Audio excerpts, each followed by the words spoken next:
wabarakatuh.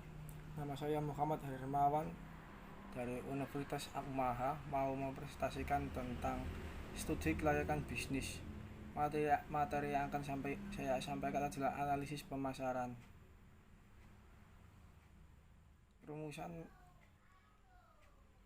model analisa pasar. Rumusan model analisa pasar terdiri dari dua, diantaranya adalah kerangka dasar, informasi, dan pasar.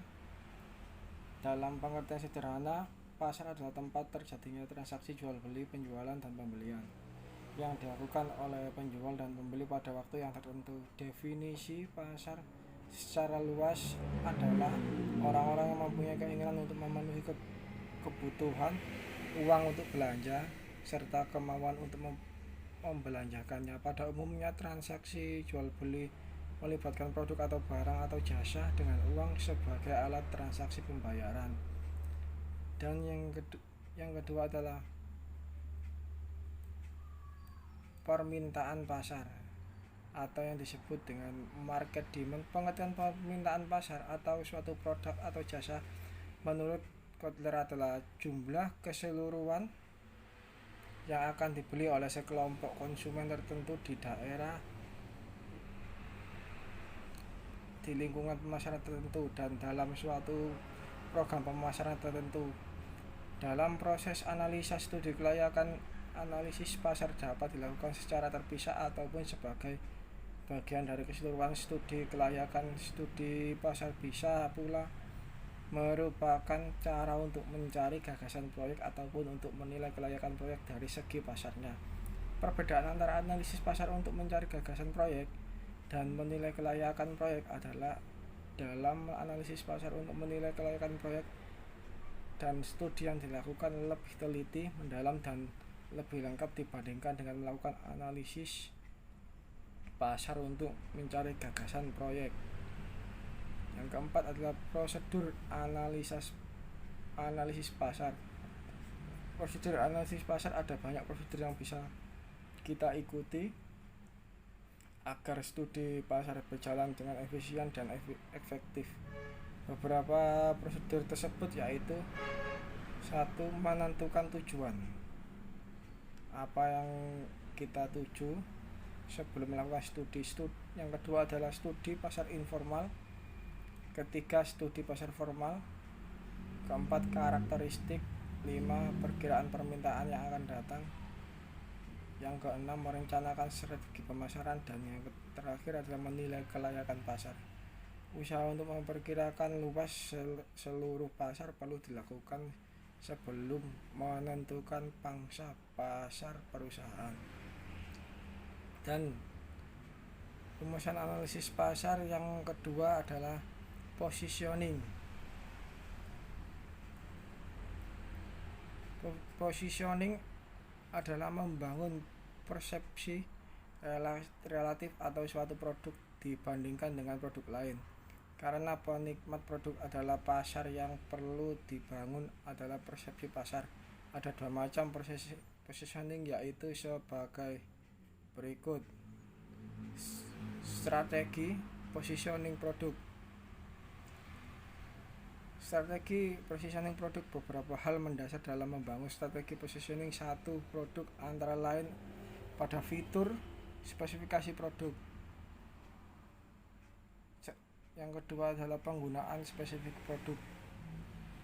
Yang ketiga, frekuensi penggunaan produk. Keempat, alasan memilih produk tersebut dibandingkan dengan pesaing lainnya, serta melawan produk pesaing. 6. Melakukan pemisahan kelas produk. 7. Menggunakan simbol budaya. Yang ke-8, proses positioning produk. Model analisis kelayakan bisnis dalam pemasaran. Konsep analisis kelayakan bisnis dalam pemasaran. Aspek pasar. Studi kelayakan bisnis merupakan inti dari aspek yang harus disusun dari rancangan studi kelayakan bisnis, yaitu meliputi daya serap pasar, merupakan peluang pasar yang dapat dimanfaatkan dalam memastikan hasil produk dari usaha atau proyek yang direncanakan. Yang kedua adalah penawaran. Yang ketiga adalah kondisi suatu pasar. Kondisi pasar adalah keadaan pasar yang mendasari proses dan kegiatan pemasaran dari kegiatan usaha yang direncanakan, seperti rantai pemasaran, penetapan harga, serta pembayaran biaya pemasaran, serta program pemasaran. Yang selanjutnya kita membahas tentang model analisis forecasting penjualan.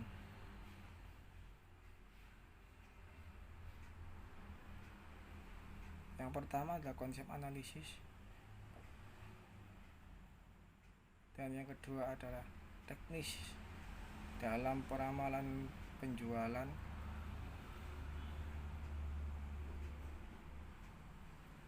Dan yang ketiga adalah model analisis dalam melakukan peramalan penjualan. Beberapa model analisis dalam peramalan penjualan di antaranya sebagai berikut. Hal-hal yang dapat dikategorikan forecasting berdasarkan pendapatan, yaitu pendapat salesman untuk diminta untuk mengukur kemajuan atau kemunduran segala hal yang berhubungan dengan tingkat penjualan di daerah mereka masing-masing. Model analisis time series, yaitu pada dasarnya digunakan untuk melakukan analisis data yang mempertimbangkan pengaruh waktu. Pengenalan analisis terhadap waktu.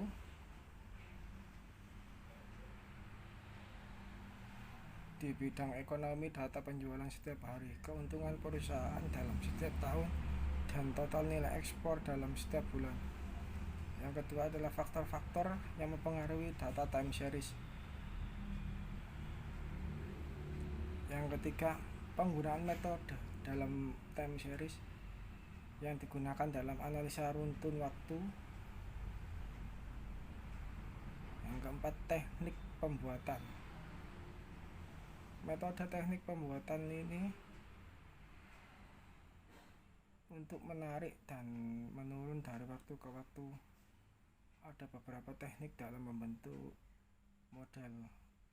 Tren yang sering digunakan adalah model tren metode kuadrat terkecil, metode untuk menghitung angka indeks.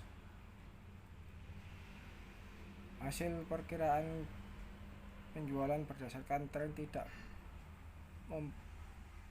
memperhatikan pengaruh variasi musiman. Jika hasil penjualan tersebut oleh adanya variasi musiman, hasil perkiraan penjualan yang hanya didasarkan oleh faktor tren menjadi kurang baik. Assalamualaikum warahmatullahi wabarakatuh. Saya Muhammad Hafid Aris dari Prodi S1 Manajemen, dan kelas saya Manajemen 6C Malam. NIM saya 2412181132. Saya akan menjelaskan bab 10 tentang analisis kelayakan aspek teknik dan produksi dan teknologi. Pengertian studi kelayakan bisnis, aspek teknik dan teknologi. Aspek teknis dan teknologi merupakan aspek yang berkenaan dengan proses pembangunan proyek secara teknis, teknologi, dan pengoperasiannya setelah proyek tersebut. Tujuan studi kelayakan bisnis, aspek teknik dan teknologi. Yang pertama, memastikan secara teknis dan pilihan teknologi tertentu. 2. Rencana bisnis dapat dilaksanakan secara layak dan tidak layak, baik pada saat pembangunan proyek maupun operasional rutin. Penentuan strategi produksi. Strategi produksi dan perencanaan hasil penelitian pasar dan pemasaran. Perusahaan dapat menetapkan berbagai produk sebagai alternatif proses pilihan teknologi untuk produksi berarti memilih proses untuk menghasilkan produk atau pelayanan termasuk jenis teknologi dan segala sesuatu yang berkaitan dengannya.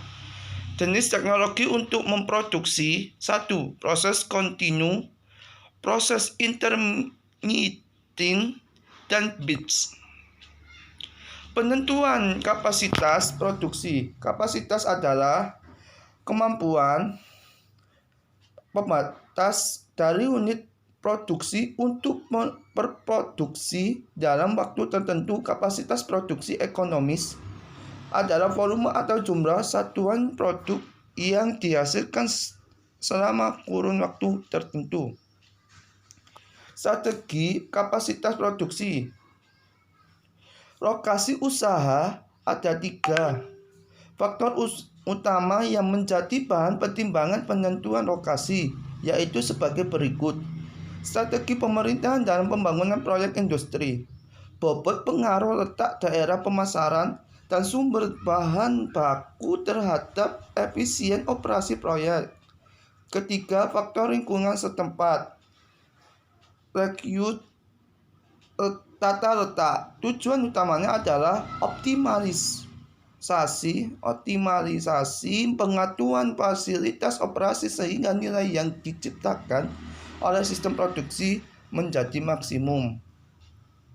Beberapa faktor utama yang mempengaruhi perencanaan jumlah produksi perusahaan. Pertama, permintaan. Kedua, kapasitas.